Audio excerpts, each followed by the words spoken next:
Good morning दोस्तों। आज के वीडियो में हम बात करेंगे बोगनवेलिया के ऊपर।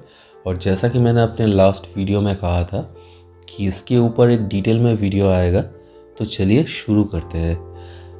मैंने देखा है कि बहुत सारे लोग अपने गार्डन में फूल तो चाहते हैं, लेकिन गुलाब या क्राइसेंथेमम ये काफ़ी टफ मेंटेनेंस वाला प्लांट होने की वजह से वो लोग उसे उतना ज़्यादा प्रेफर नहीं कर रहे हैं। सबको थोड़ा लो मेंटेनेंस प्लांट चाहिए, तो ये वाला प्लांट मेरा एक्सपीरियंस कहता है सबसे ज़्यादा लो मेंटेनेंस है। ना तो इसे कोई स्पेसिफिक खाद चाहिए, ना ही उतना ज़्यादा केयर चाहिए। सिर्फ कुछ छोटा टेक्निक है जो मैं आपको बता दूंगा आज, कि आपको भी काफ़ी ज़्यादा हेल्प मिलेगा। जिस टेक्निक से आप देख सकते हो कि इतना छोटा पौधा में इतना ज़्यादा फूल आया है।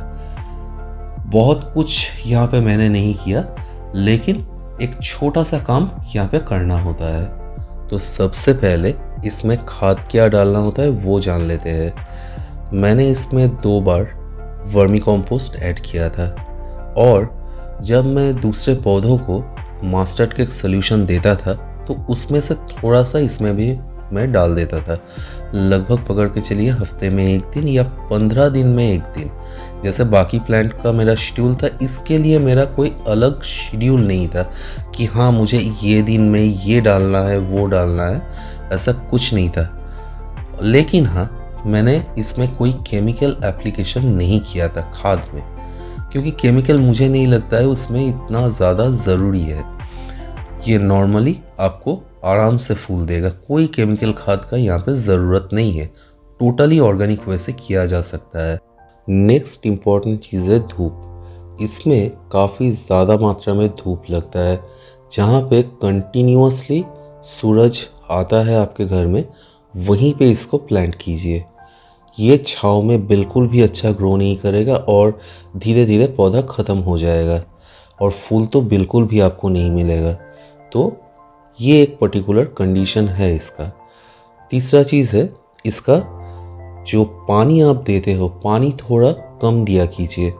बहुत ज़्यादा सॉगी कर देंगे तो ये बहुत जल्दी इसका जो रूट है वो डैमेज हो जाएगा और ख़त्म हो जाएगा। तो चलिए अभी जो मेन यहाँ पे काम करना होता है उसके बारे में थोड़ा सा बात करते हैं। बोगनवेलिया अपना फूल देता है नवंबर से मई तक। तो मई के बाद आप इसे थोड़ा सा ट्रिम करके ब्रांचेस को एक बड़े पॉट में शिफ्ट कर दीजिए। बड़े पॉट में शिफ्ट होने के बाद इसे जो भी खाद मैंने आपको रेकमेंड किया ऑर्गेनिक वाला, आप उसे कंटिन्यू कीजिए। यह अपना ग्रोथ लेता रहेगा, रूट में भी और शूट में भी।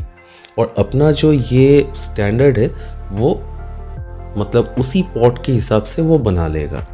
अब यहाँ से खेल एक्चुअली स्टार्ट होता है। जो मेन इसका रोल प्ले है, जो इतना ज़्यादा फूल खिलाने में काम पे आता है, इसका मेन टेक्निक है इसका रूट पाउंड करना।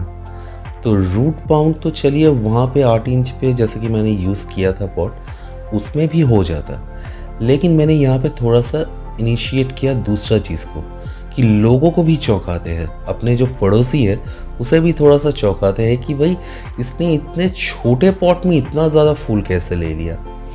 तो मैंने क्या किया था, यहाँ पे 8 इंच से उसे 6 इंच पे शिफ्ट कर दिया लगभग सितंबर के फर्स्ट वीक में। मुझे पता था कि नवंबर मिड तक मुझे फूल मिल जाएगा। तो उसे शिफ्ट करने के टाइम पे जब मैंने उसका मिट्टी हटाया, थोड़ा सा वो फाइब्रस रूट भी हट गया।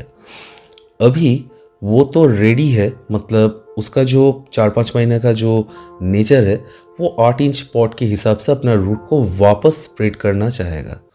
लेकिन 6 इंच का पॉट आपने डाला है, तो इसलिए वो जो एक्स्ट्रा अमाउंट का रूट है वो तुरंत वहां पे बाउंड हो जाएगा। यहीं पे एक्चुअल काम है।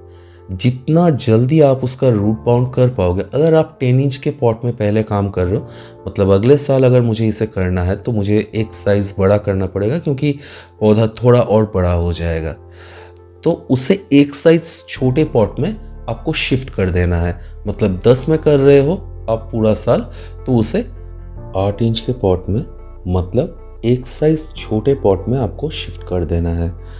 इससे अलग तो कुछ होगा नहीं, लेकिन ये जो चौंकाने वाला बात है, मैं क्या करता हूँ, ये पौधा पूरा साल मैं नॉर्मली नीचे रख देता हूँ और जब इसमें फूल खिल जाता है ये छोटे पॉट में डालने के बाद, तब मैं इसे डिस्प्ले में बाहर कर देता हूँ। मतलब एक ऐसे जगह पे रखता हूँ जहाँ पे सबको दिखता है, तो सब लोग यहाँ पे चौंक जाते हैं कि भाई इसने ऐसे कैसे कर दिया। और फाइनली ये सब कुछ करने के बाद जब आपका फूल खिल जाएगा, उस टाइम पे पौधे को सफिशिएंट मात्रा में जितना उसको चाहिए आप उतना ही उसको पानी दें, क्योंकि पानी एक्चुअली हमें थोड़ा सा बढ़ाना होता है।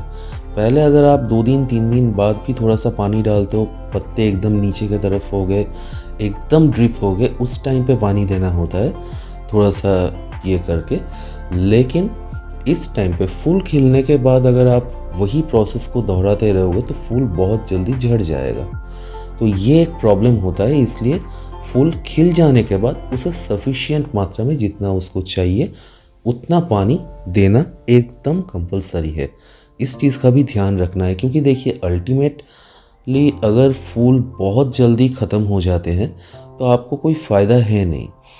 जितना देर तक आप इसे स्टे करवा पाओ, और कोई केमिकल खाद मैंने इस पौधे में कभी डाला नहीं है, इसलिए मुझे इसका उतना आइडिया नहीं है। सिर्फ मैं कभी कभी वो लीफ माइनर इसमें काफ़ी ज़्यादा लग जाता है, तो लीफ माइनर के लिए मैं इसमें कभी कभी रोगार का स्प्रे कर देता हूँ, और मतलब अलग से कोई केमिकल एप्लीकेशन इस पौधे में होता ही नहीं है। तो चलिए आज के लिए बस इतना ही, मिलते हैं अगले वीडियो पे।